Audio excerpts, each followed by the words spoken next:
Hi, I'm Rick Kaler. Thanks for joining me today.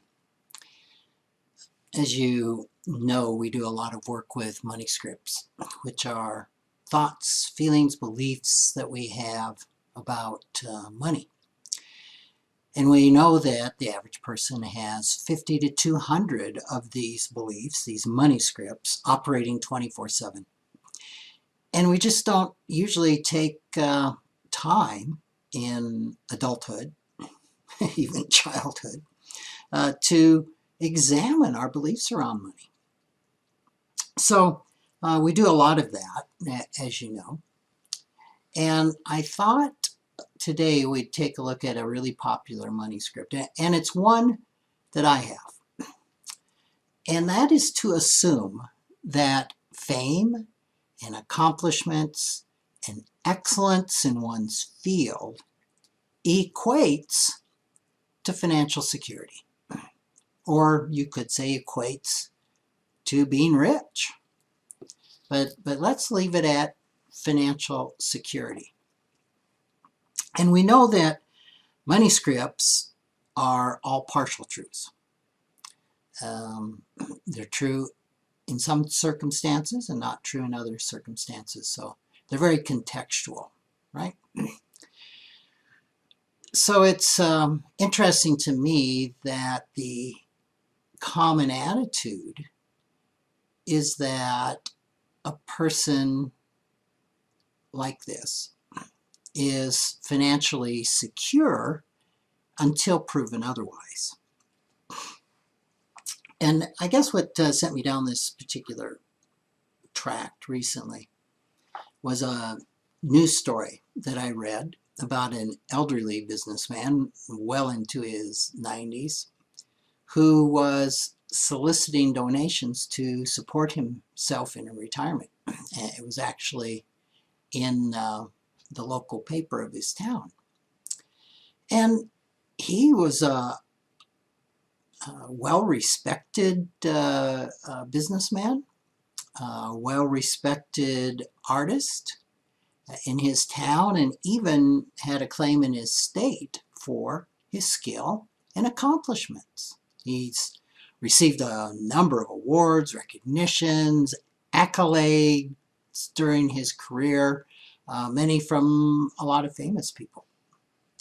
And yet, in his closing years, in his final years, in his golden years, he's penniless. His family had started a GoFundMe page to solicit contributions to help him make ends meet. I was discussing this over coffee by Zoom. it's the thing these days. And it's getting colder here in South Dakota. Although today it's going to hit 70, and we're in the winter months, so that's not a bad day, but it's a normal day in Rapid City, South Dakota, which is the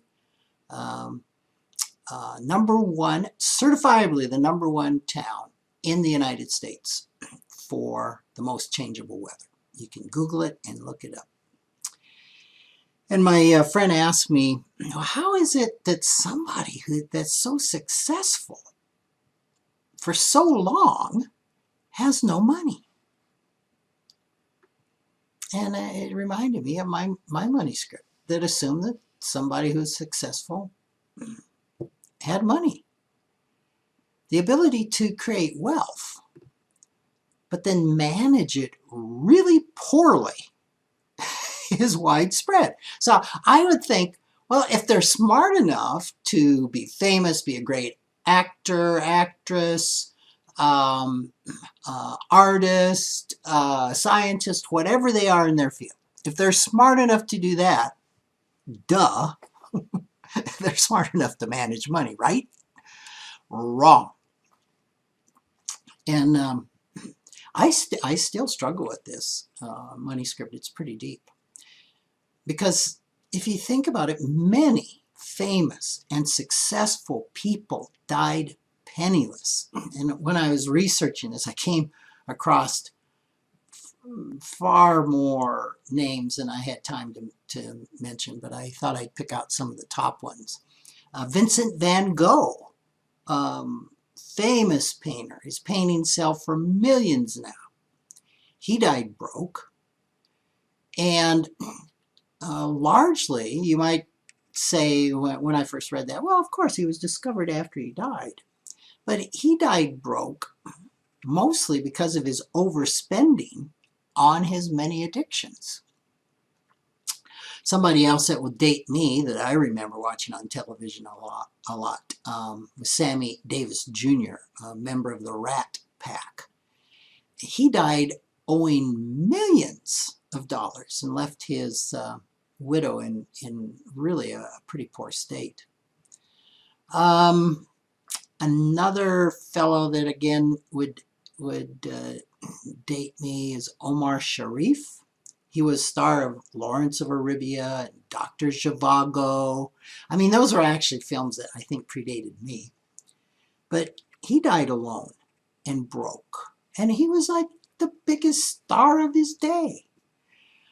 Carrying it outside of celebrities, Ulysses S. Grant, who was the 18th president of the United States, he died penniless. Mark Twain, have you heard of him? He filed for bankruptcy and spent the rest of his life paying back his creditors. If you equate a professional athlete with riches, you might be surprised to learn that according to a CNBC report and my personal experience in working with the NFL, 78% of former NFL players go bankrupt or are under financial stress within 2 years of retiring. When I was working with a gentleman, I think at the time he was with the Titans, I think, and they move around so much I can't keep track of them, but I think that was Tennessee. And he told me, well, you know what NFL stands for, Rick? And I said, well, I think I know, but I think the way you're framing this, I don't know. He said, not for long. And if I remember right, the average career of an NFL player, I think, was 2 years. It's pretty darn short. And he said, you've got to make hay while you have a chance. And their benefits package is 100% of their salary package. And this was a few years ago that I had worked with them for a short period of time. And I think the starting salary was around $400,000, somewhere in that range. It's probably higher today, and the benefit package was about the same. But 78% within 2 years are having huge financial stress. And then there's a lot of unknown, highly accomplished people, probably even more unknown, highly accomplished people that never earned millions and die penniless. So the point of this is that all of these folks highlight the importance of the definition of success.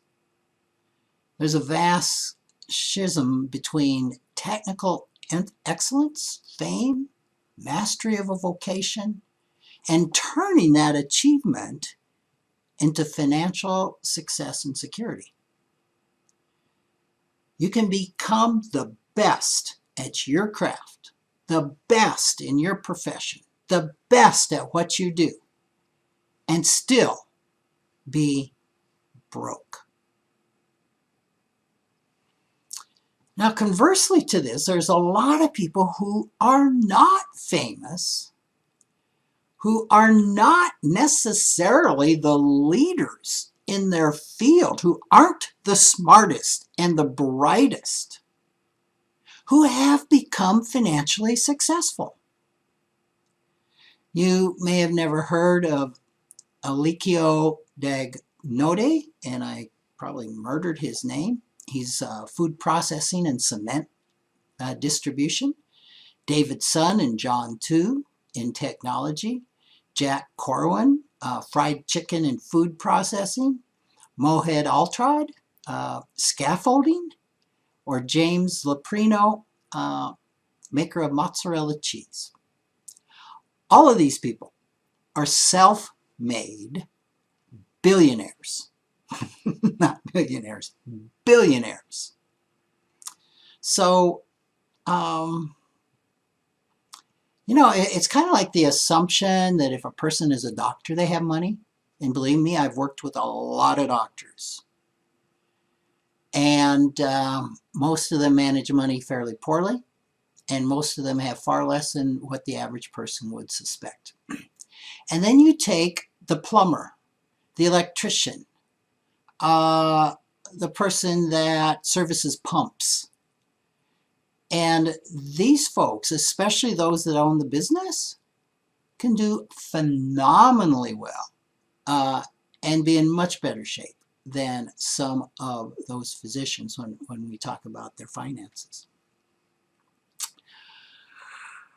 So to consider a more achievable level of financial success other than billionaire, right?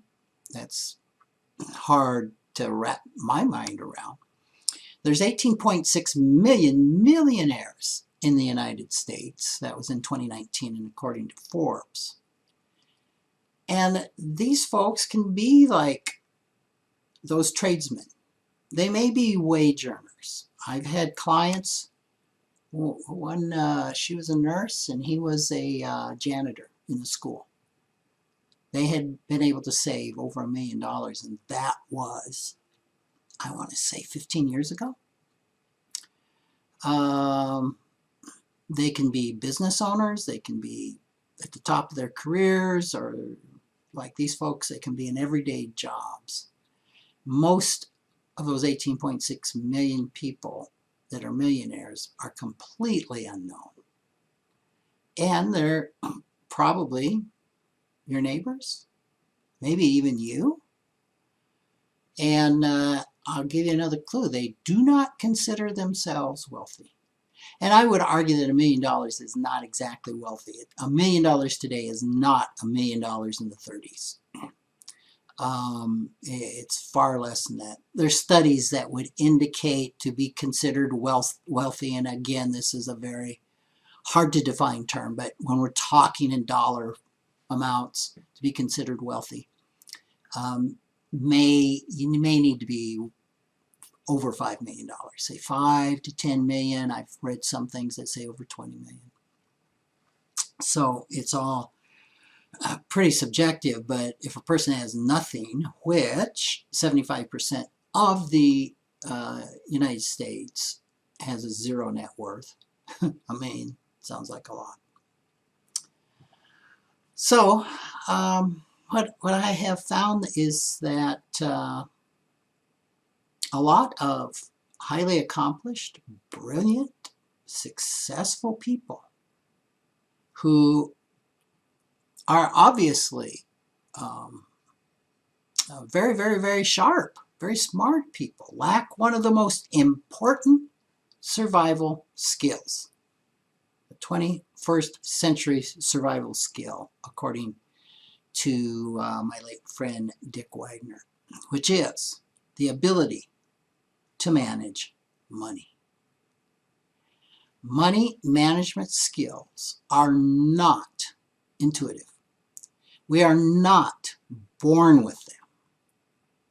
Money is artificial. It's a creation of human society. And so the skills to manage money must be acquired. And because they're not intuitive, the brain actually is wired to do money poorly. 70% of the U.S. doesn't have any net worth because they're stupid. It's because their brains are performing as they were created to do, and they have not learned the skills to get around the wiring of the brain and, so to speak, rewire their brain. So, you know, what's amazing is as critical as money management skills are, right? A 21st century survival skill, money management is not a required course in any K through 12 school, technical college, or liberal arts university of which I'm aware. Yes, occasionally you might have a class. And you do have something called Junior Achievement, which is probably the best program to teach K through 12 money management skills, but it's only, I used to teach for them. You only go in for like an hour or 2 hours a day at a time, once a week for I think 5 or 6 weeks. So it's not exactly a curriculum. So that's kind of sad. The ability to achieve career excellence and recognition is really admirable, but it's just one part of life success. Financial excellence is really important too. And it's a skill anyone can really require, right? Money skills really matter. And when we have those skills, anyone can end up providing well for themselves and for their families and supporting their communities and giving back to their communities. Without them, even somebody famous can end up relying on government services and the generosity of others. So, and we've talked a lot about in the past and we'll continue to talk about in the future, how do we gain those skills? And oftentimes, more information is not enough. As we like to say, it's often not about the money. So, thanks for joining me. Take care.